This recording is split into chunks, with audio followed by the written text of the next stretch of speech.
Welcome back, my friends, to the Predicted Playbook. We're on the eve of Week 1. We have Tampa Bay playing tonight against those Dallas Cowboys, America's team. But more importantly, I have Adam Trigger, Mad George, and Jesse Shaw along with me. We're going to give you 4 excellent best bets right now in about 10 minutes. So buckle your seatbelts, and here we go. The first game is going to be with Adam Trigger, and his game is on the Washington football team, which I have passionately called the Iron Condors because I think that sounds much better. They are taking on the Los Angeles Chargers in a great matchup of offensive rookie of the year, defensive rookie of the year players. Chargers are -1 and now mostly pick across the board. Adam, where are you taking us in this matchup? So, John, this actually is a best bet for me. This is I've only released 2 things for the NFL this weekend so far. I have a 5% play, and this is the 4% play that I've released. So this is actually one of my best bets. I love the Washington football team here. I talked about it in the preseason. I backed them to win the NFC East. I like their season win total over, and I love them in this spot against the Chargers. So Washington was a team I was high on toward the end of last year. Finished with a top 3 defense in the DVOA metric, which is a really strong metric to measure NFL defenses. And I think they improved that defense in the offseason. So, as far as I'm concerned, this is one of the elite defenses in the league. And I think their offense gets a little bit better with Ryan Fitzpatrick under center. Remember, they had Taylor Heineke in a playoff game, and they hung around with the Bucs. So, they bring in Curtis Samuel. They have a decent offensive line, and I think they're going to be able to get a little bit of a push up front to run the ball here. But for me, this is as much of a fate of the Chargers as it is of the Redskins, or the football team. I know a lot of people are high on the Chargers this year.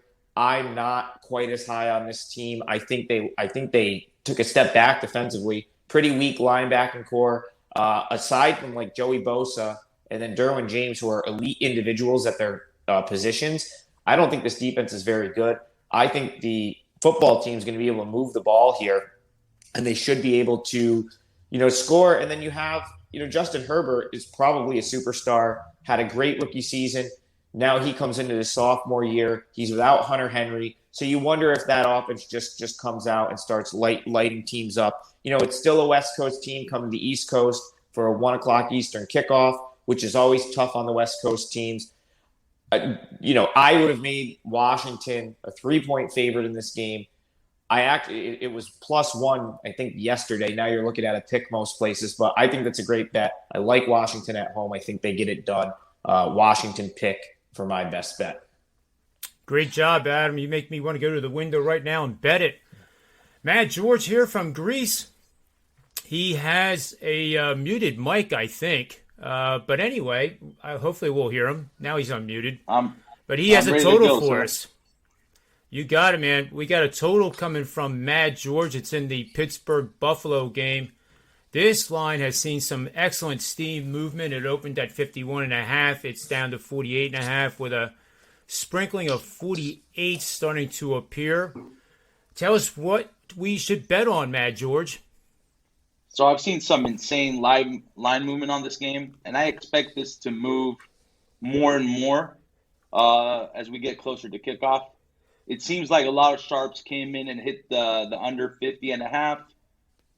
It got bet down all the way down to under 48 on Monday, and then it jumped a point or a 1.5 in some shops. So we might be looking at some sharps trying to middle this here, but I mean, obviously everybody knows about Pittsburgh's defense. PFF has them ranked as the 3rd best defense in the NFL. Hopefully Watt will be ready to go if they figure out the contract issues over there. I expect Buffalo's defense to be a little bit better this year. I'm very high on Sean McDermott. He's the guy that basically took, along with Ron Rivera, took the guys to the Super Bowl back then. So I'm taking the under 48.5 here. I know that Pittsburgh didn't have a run game last year. Najee Harris, look out for that kid. He's going to be really good. If the offensive line can get a little bit of a push, they'll be able to run the ball, run some clock. I don't see Big Ben throwing it 50 times a game. Obviously, if they start with a 14-0 deficit, they're not going to be able to run the ball. But I think with a little bit of luck, this under will definitely hit. I like it a lot, Matt George. I do. And I think people, in my opinion, that line's going to keep going down for all the reasons that he just underscored. So talk about wide world of sports. We were just in Athens, Greece, and now we're going to go all the way to Vancouver, Canada. Talk to Jesse Shaw here. He's looking at the Jacksonville Jaguars on the road against the Houston Texans. This game opened with Jacksonville -1.5. It's now risen to -3. The total has been static at 45 all week long here. Jesse, what is our best bet to make in this matchup? Well, John, this is a highly anticipated matchup between two of the top contenders in the NFL. Of course, not Super Bowl contenders, but contenders for that first overall pick in 2022. And, the Texans have a reputation for being quite aggressive when it comes to setting themselves up for first-round picks. And you got to question their choice of starting quarterback here with Tyrod Taylor. They might be trying to lock up that first overall pick in week one. If you're a Tyrod Taylor fan, you better close your ears because I don't have a lot of positive things for you here. You look at the history of Tyrod Taylor as a starter. You go back to Cleveland when he appeared in 4 games for the Browns. And you might remember that Thursday night game against the Jets.